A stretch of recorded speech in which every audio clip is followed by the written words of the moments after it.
जो जाति शब्द था हमारे देश में जो है व्यवसाय हुआ करता था, समझिएगा। तो हमारे देश में जो है अलग अलग व्यवसाय, जैसे कुम्हार है, लोहार है, तो ये लोहे का काम करता था।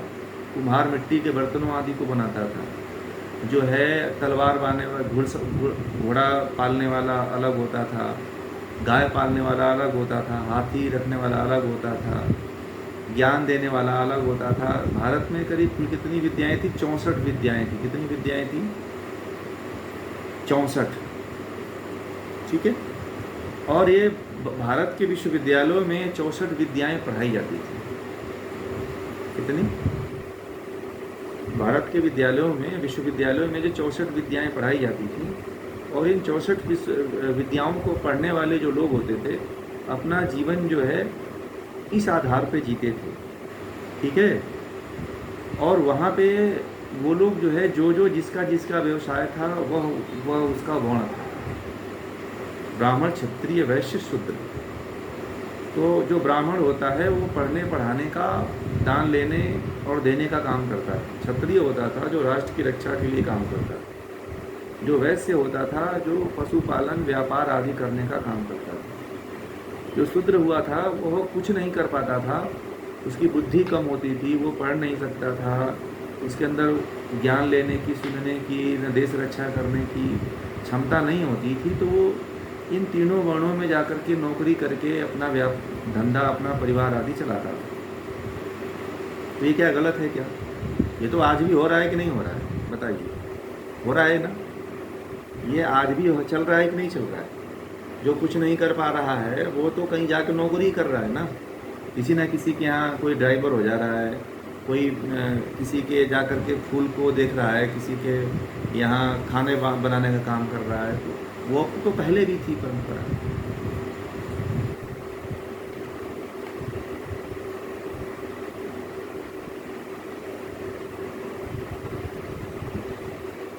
मैं बता रहा हूँ, पूरा कहानी बता रहा हूँ ये कैसे हुआ। ये पूरा आप लोगों को आज पता चल जाएगा कि हमारे देश में जातिवाद कैसे आया। तो ये जो 64 विद्याओं के जो जानकार हुआ करते थे, अपने आप में बड़े समृद्ध हुआ करते थे। राजा नहीं बनते थे, परंतु इनके पास धन दौलत, रुपए पैसे की, मान सम्मान की कोई कमी नहीं रहा करती। जब भारत अंग्रेज आए तो अंग्रेज़ों ने देखा कि भारत बहुत खुशहाल है और सोने की चिड़िया इसीलिए कि यहाँ पे वर्ण व्यवस्था है। ठीक है। क्योंकि यहाँ पे कोई व्यक्ति किसी के यहाँ नौकरी करता ही नहीं। ठीक है। कोई सेना में अपनी स्वेच्छा से जाता था, जो उसके अंदर क्षत्रिय बल होता था। और ये कोई ज़रूरी नहीं है कि जो है मिट्टी का बर्तन बनाने वाला है या चमड़े का काम करने वाला है तो उसका बेटा गुरुकुल में नहीं पढ़ता था, उसका बेटा भी गुरुकुल में पढ़ता था। ठीक है। लॉर्ड मैकाले लिखता है कि उस समय जिसको आप कास्ट, जिसको शूद्र कहते हो, उन्हीं के बच्चे सबसे अधिक गुरुकुलों में पढ़ा करते थे।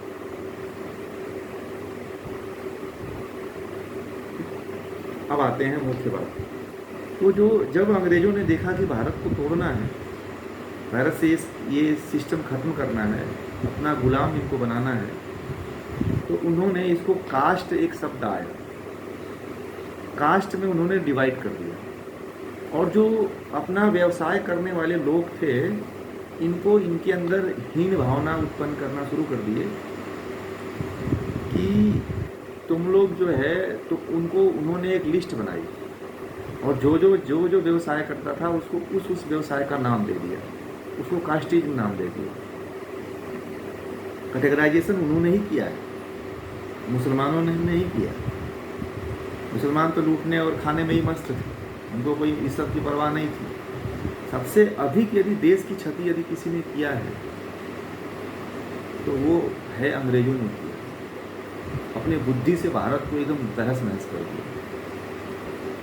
और उन्होंने जो जातिवाद जो अपने देश में लाए थे वो लोग ही लाए थे। और जितने काम करने वाले जो लोग थे, अपने अपने व्यवसाय करने वाले जो लोग थे, उनको अलग अलग जो है कास्ट में रख करके उनको डिवाइड कर दिया। और इनके अंदर ये कह दिया कि तुम लोग देखो राजा नहीं बन पा रहे हो, तुम्हारे देखो बच्चे राजा नहीं बन पा रहे। और गुरुकुल को पहले नष्ट कर दिया इन्होंने, एक पीढ़ी को तो ख़त्म कर दिया। गुरुकुल को ख़त्म करने के बाद इन्होंने इनके व्यवसायों को ख़त्म कर दिया और इसी व्यवसाय को अपने देश में ले जा करके कंपनी, मतलब उसको क्या बोलते हैं, इंडस्ट्री के रूप में इसको अपने यहाँ ले जाकर के विकसित कर दिया। जब देखा कि भारत का एक जो तलवार बनाने वाला एक लोहार है, वो जो इतना संपन्न, इतना धनाढ़ हो सकता है, तो इसी कंपनी बना दिया गया। तो उन्होंने इंडस्ट्री, जो एक युग था जिसको बोलते हैं औद्योगिक क्रांति, है ना, उद्योग जो क्रांति है, भारत के उद्योगों को ख़त्म करके उन्होंने अपने यहाँ बड़े बड़े उद्योग खड़ा कर दिए, जिसमें ज़्यादा से ज़्यादा लोगों को नौकर बनाया जा सके। ठीक है, ये उद्योग हर भारतीय के अलग अलग पास एक परंपरा में रहा करता था और किसी भी की गुलामी नहीं करनी पड़ती थी, किसी को नौकरी खोजने के लिए जाना नहीं पड़ता था, क्योंकि उसके पीढ़ी दर पीढ़ी वो परंपरा चलती थी। आज है आप नौकरी कर रहे हो तो आपके बच्चे को बहुत बड़ा संघर्ष करना पड़ रहा है, क्योंकि उसके पास कोई व्यवसाय नहीं है, आपने अपनी परंपरा को खो दिया। पहले के समय में नौकरी नहीं खोजते थे। आपने सुना भी होगा कि आज से आपके जो दादा या पापा रहे होंगे, तो उन लोगों को पकड़ पकड़ करके जो है नौकरी देने के लिए अंग्रेज ले जाया करते थे, और लोग जाते नहीं थे और अपने घर पे ही रहना पसंद करते थे। और जो चले गए, जो नौकरी कर लिए, तो उनका सब बदल दिया अंग्रेज उनके साथ रहते रहते। तो अब नौकरी का क्रेज पूरे भारत में फैल गया। उन्होंने उद्योग स्थापित करके भारत के अपने यहाँ उद्योग स्थापित किया और भारत के लोगों के उद्योग को समाप्त करके कास्ट में परिवर्तित कर दिया। ठीक है, और इनको नौकरी पाने में कैटेगराइजेशन कर दिया और कुछ बदला थोड़ी है। ठीक है, इनके सबसे पहले उन्होंने इनके व्यवसाय को खत्म किया कि जब इनका व्यवसाय खत्म हो जाएगा तो इनको जातिवाद में इनको बांटा जा सकता है, कास्टिज्म में बांटा जा सकता है। कास्ट में इनको बांट करके तब जो है भारत को गुलाम बनाया जा सकता है। और जो काम अंग्रेजों ने किया था जातिवाद में बांटने का काम, आज वही नेता करते हैं। ठीक है, आप लोग समझते हो कि हमारे जाति का ये नेता है, हमारे क्षेत्र का नेता है, ये हमारे लिए बड़ा अच्छा काम करेगा, वो वही अंग्रेजों के सिद्धांत पे चलता है। और अंग्रेजों वाला सिद्धांत ये है कि वो राज करने की जो नीति थी भारत पे, वही नीति आज के नेता कर रहे हैं। तो जाति में आपको बांट करके अपना रोटी सेकते हैं और आप जो है आपको एक कहीं छोटी मोटी नौकरी पकड़ा देते हैं और पूरा मलाई वो खाते हैं, क्योंकि आपने अपना उद्योग और अपना व्यवसाय ख़त्म कर दिया।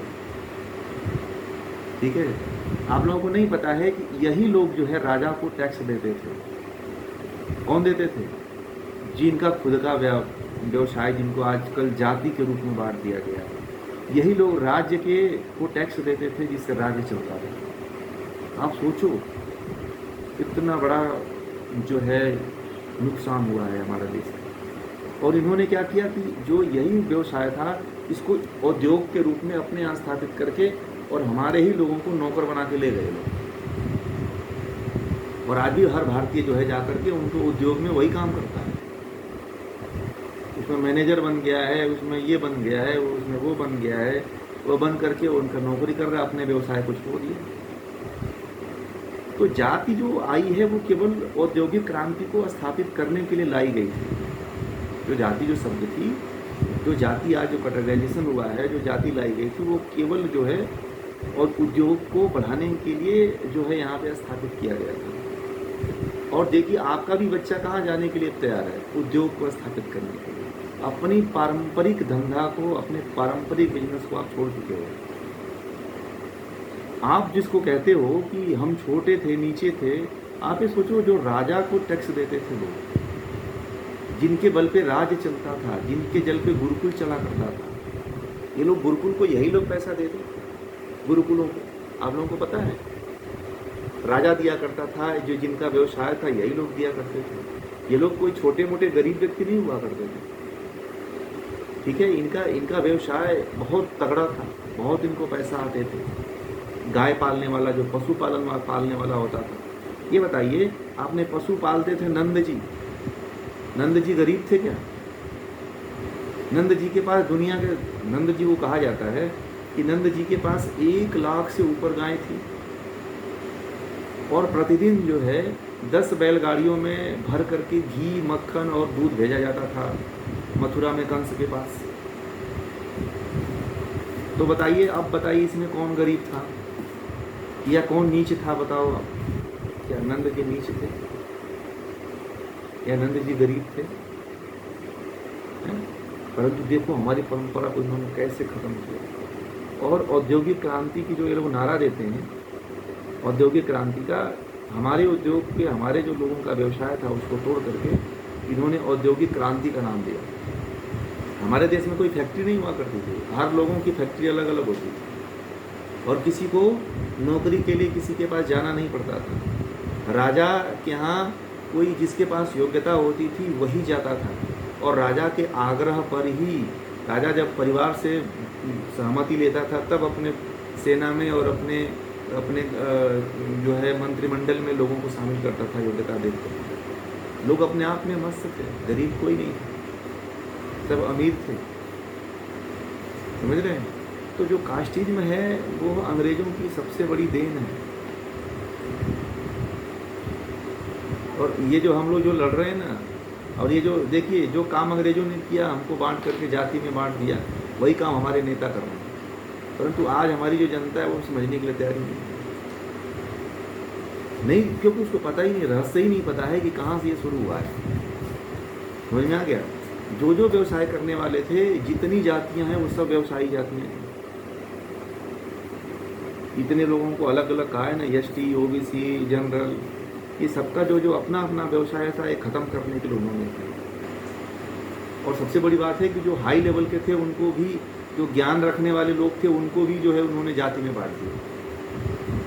वो भी लड़ रहे हैं कि मेरी जाति का नहीं है, मुझे आरक्षण नहीं है, मुझे जो है इसके लिए वो नहीं मिला, मुझे पद नहीं मिला। तो ये स्थापना तो अंग्रेजों ने जो है यही किया था कि हमेशा ये लोग गुलाम रहेंगे हमारे। अगर इनको कास्टिज्म में बांट दिया गया तो हमेशा इनको गुलाम। आज आप लोग नेताओं के गुलाम हो, ठीक है। नेता वोट लेता है आपसे और उसका परिवार लंदन में सेट होता है, अमेरिका में सेट होता है, उसके पास अरबों की संपत्ति होती है, उसके पास जो है सारी महंगी महंगी कारें होती हैं, सारे उद्योग धंधे, फैक्ट्रियाँ, कंपनियाँ उसी की होती हैं, स्कूल, कॉलेज, हॉस्पिटल उसी के होते हैं। और आप एक साधारण सी जनता बन करके और इनके चक्कर में आकर के आपस में लड़ते हो, एक दूसरे से द्वेष करते हो कि ये फलाना जाति का है, ये फलाना कास्ट का है, ठीक है।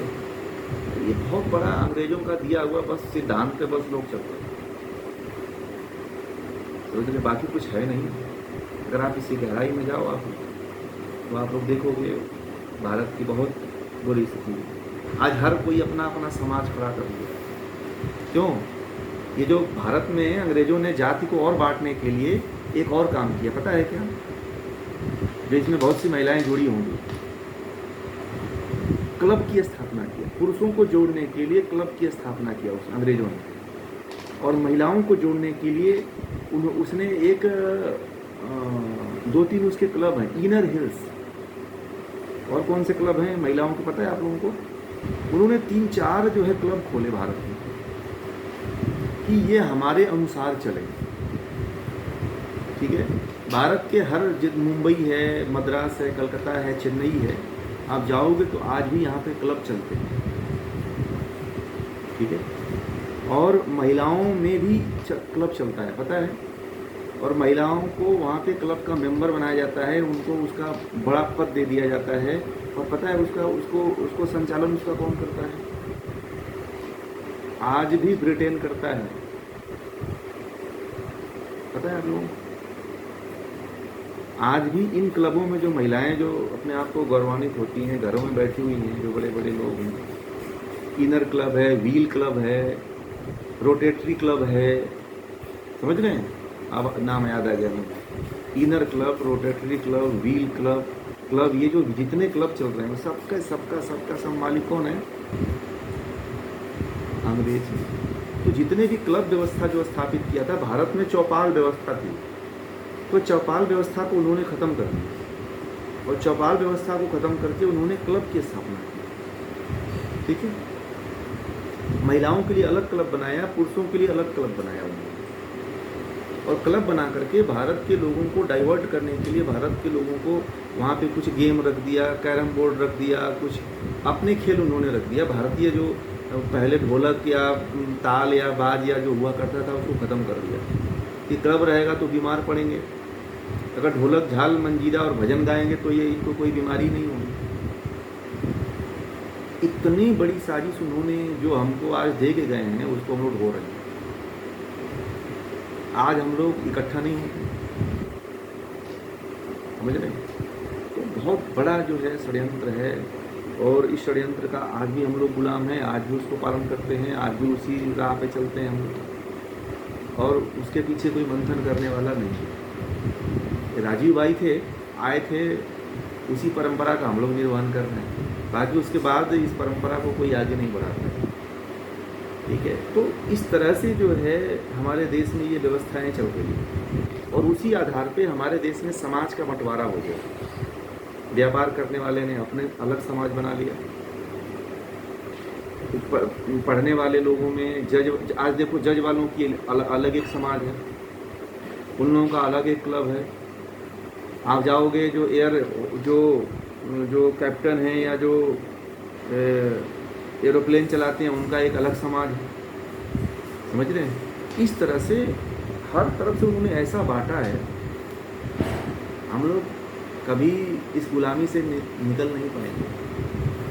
इतनी बड़ी गुलामी है कि हम लोग कभी निकल ही नहीं पाएंगे, क्योंकि एकदम जन्मजात हो गया है। अब आपके बच्चे, आप अगर इस चीज़ को समझ पा रहे हो तो समझ पाओगे, नहीं तो आपके जो बच्चे आएंगे उसमें घुल मिल जाएंगे कि हमारी मम्मी थी क्लब की मेंबर थी, आप कह रहे हो कि अंग्रेज़ों ने दिया हुआ है, तो हमारी परंपरा थी, हमारी मम्मी क्लब की जो है अध्यक्ष थी, प्रेसिडेंट थी, तो कहते कि नहीं हम तो अपनी मम्मी का ही जो है रोल अदा कर, मैं परंपरा को निर्वहन करूँगा, मैं ये सब परंपरा को नहीं मानूंगा। तो वो तो उन्होंने खून में बसा दिया है। और जो भारत सरकार है वो कोई नया काम थोड़ी कर रही है, वो तो उसी पे चल रही है। और तो देखो, और जाति में कैटेगराइजेशन हो रहा है, और बांटी जा रही है जातियाँ, जाति आधारित जनगणना हो रही है, और बांटने का बहुत बड़ा प्रयास चल रहा है। तो ये तो अंग्रेज़ों के पूरे सिद्धांत को और बढ़ाया जा रहा है। अंग्रेज़ों ने जो दे के गए हैं उसको पोसा पाला जा रहा है। तो इससे देश की उन्नति थोड़ी होने वाली है। आने वाले समय में राजनीति का पूरा राजनीति इसी पे टिक जाएगी। ठीक है, ऐसा हो जाएगा। बहुत बड़ी साजिश है, बहुत बड़ी साजिश जो अंग्रेज़ों ने ऐसा दिमाग लगाया है कि आप उस जाल से निकल नहीं सकते। बहुत खतरनाक जाल है वो। अंत तो होगा, अंत होगा तब जब आप जागरूक होंगे, जब आपको ज्ञान होगा इसका, जब आप इससे जान करके इससे निकलने का प्रयास करेंगे और लोगों को जागरूक करेंगे, लोगों को इस बारे में बताएंगे, लोगों को इसके बारे में जानकारियाँ देंगे, तब जा कर के लोग निकल पाएंगे। आज आपने देखा एक थोड़ा सा शुरुआत हुआ है हमारे देश में कि विदेशों में पढ़ने वाला जो हमारा इंटेलिजेंट है, जो एक पढ़ा लिखा शिक्षित युवा है, वो वर्ग जा रहा है और कुछ साल नौकरी करने के बाद भारत में आके मुर्गी पालन खोल रहा है, खेती करना शुरू कर रहा है। ठीक है, क्योंकि वो थोड़ा विदेशों में जाने के बाद इस चीज़ को पकड़ रहा है। ठीक है, विदेशों में जा कर के आने के बाद अब पूरा सब बड़े बड़े 1-1 करोड़ का 1-1 लाख का पैकेज छोड़ करके जो है भारत में आकर के कोई गाय पाल रहा है, कोई मछली पालन खोल रहा है, कोई जो है आटा बनाना शुरू कर रहा है। तो ये आने वाले समय में जब धीरे धीरे लोगों को जब ज्ञान होगा तब हो सकता है, या एकदम त्रस्त हो जाएगा तब हो सकता है। क्योंकि देखो, नौकरी विकल्प नहीं है, नौकरी गुलामी का प्रतीक है। ठीक है, अगर मान लीजिए आज अपना व्यवसाय आप नहीं खड़ा करोगे तो आपके लड़के भी फिर गरीबी बेरोजगारी फिर खड़ी हो जाएगी। आपको जो नौकरी मिल गई, आपने तो मजे ले लिया, फिर आपके बच्चे, फिर आरक्षण की मांग करोगे, फिर आप नेताओं की शरण में जाओगे तो जातिवाद खत्म ही नहीं होगा।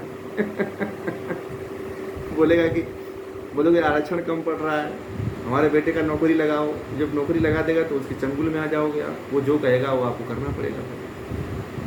अब हमेशा अगर आपको नौकरी दे देता है तो हमेशा आपको उसको वोट देना पड़ेगा, उसका फॉलोअर बनना पड़ के रहना पड़ेगा आपको। आप कभी स्वतंत्र नहीं हो पाओगे, क्योंकि यह काम अंग्रेज़ों का है और वही अंग्रेज़ों के सिद्धांत को ये लोग फॉलो कर रहे हैं हमारे ऊपर, क्योंकि जनता को पता ही नहीं है ना, मूर्ख बनाते हैं। ठीक है, ये जाति की व्यवस्था केवल आप में, हम पे, नेताओं में थोड़ी है। ये फिर एक दूसरे को गाली देते हैं, फिर जाके मिल जाते हैं, एक ही थाली में खाते हैं, एक ही घर में फिर शादी भी कर लेते हैं, और आप लड़ाते रहते हैं बयान दे दे करके। टीवी के वो फ्रंट स्क्रीन पे आ जाता है, सोचते हो कि बहुत मज़ा आया आज तो, आज इस नेता ने इसको ये बड़ा बयान दे दिया। तो ये है पूरा। ये क्या है, कुछ बदला नहीं है।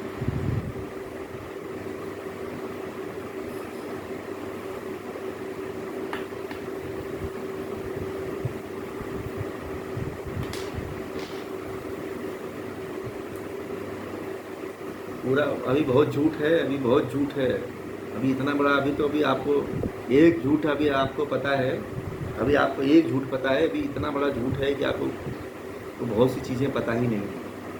जब धीरे धीरे आप लोग, जब पूरा अंधकार में ही है। बाकी मैं आप लोगों को ये भी बता दूं कि आप लोगों को एक और सिद्धांत बताता हूं कि भारत अभी आज़ाद नहीं है।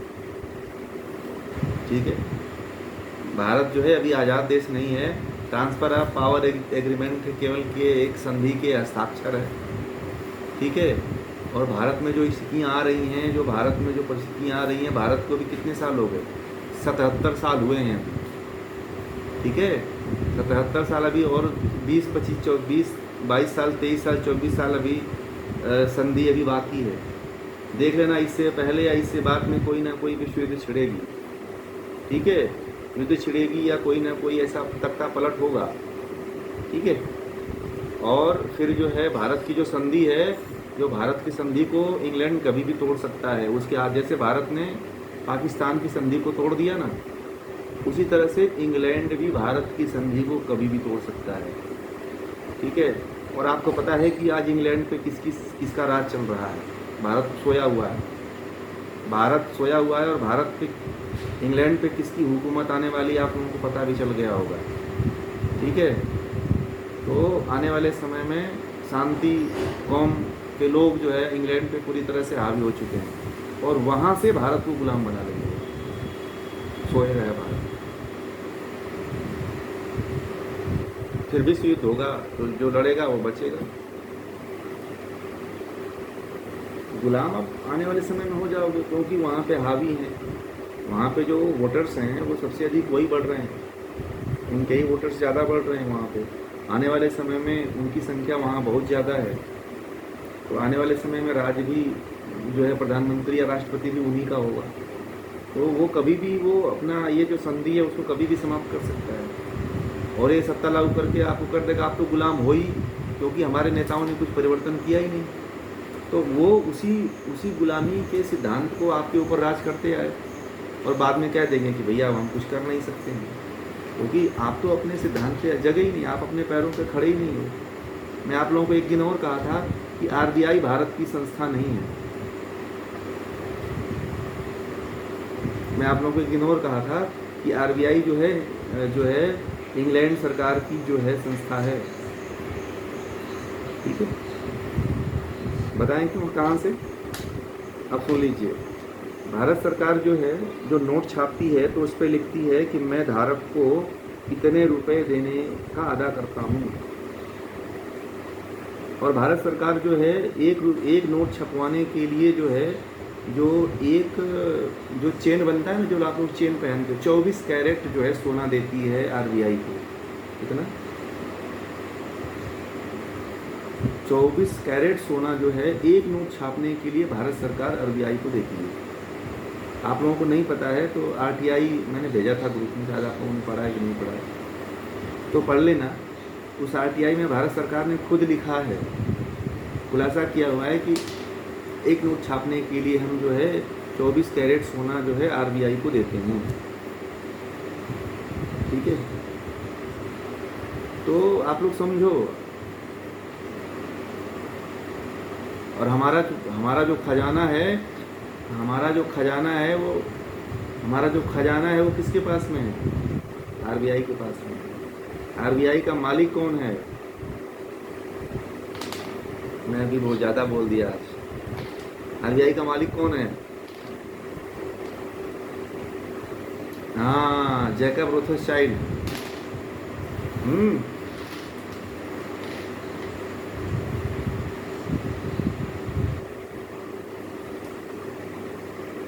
हाँ, वो पूरा जो है, अभी भी आपको पता है, भारत के स्टेशनों पे एक और बता दूँ, अभी भारत के हर स्टेशन पे एच व्हीलर एच व्हीलर एक बुक स्टॉल की कंपनी है, देखना आप लोग। हाँ, भारत के हर स्टेशन पे मिलेगी, बड़ी से बड़ी स्टेशन पे मिलता है। एच व्हीलर है वो, जो जितना पुस्तक बेचती है ना, वो उसका पूरा का पूरा पैसा आज भी अंग्रेज़ों को जाता है। ठीक है, आप पढ़ा आपने नोट पे कि मैं भारत को इतना पैसा देने के लिए अदा करता हूँ। तो ये भारत सरकार जो, उस पर गवर्नर के सिद्धांत है। और पता है गवर्नर रूल किसका है? पैसे पे गवर्नर का साइन क्यों होता है? गवर्नर रूल किसका है? भारत का है कि इंग्लैंड का है? इंग्लैंड का है। तो शासन किसका चलता है? इंग्लैंड का। अभी आप लोगों को पता है कि राष्ट्रपति हाउस में जो है, आज भी जो, जब वहाँ के जो मरे थे, वहाँ की रानी मरी थी कि पोप मरा था, तो भारत में शोक घोषित किया गया था। भारत का धर्मगुरु कौन है बताइए? भारत के धर्मगुरु कौन है? भारत के पिता कौन है? फादर्स, पोप हैं। आप लोगों को पता है भारत का झंडा 3 दिन जो है झुका हुआ था, शोक था भारत में। अभी कितना दिन हुआ? 1 महीने की बात है ना? 1 महीने हुआ कि 2 महीने? जो अभी मरे हैं। हाँ, और भारत की रानी कौन है? भारत की रानी कौन है? एलिजाबेथ। आज भी उनके लिए राष्ट्रपति हाउस जो है, आवास में जो है, उनके लिए रूम खाली रहते हैं, लाइटें जलती हैं, साफ़ सफाई होती है, और 1 लाख का मेंटेनेंस खर्च लगता है वहाँ पे। समझ गए? तो मतलब ये है, ये पूरा खेल चलता है। और जनता जो है, केवल जनता जो है, गैस मिल जाए, सब्जी का रेट कम हो जाए, बस इसी के पीछे लगी हुई है। मज़ा तो कोई और मार रहा है। हाँ, कॉन्ट्रैक्ट है बस।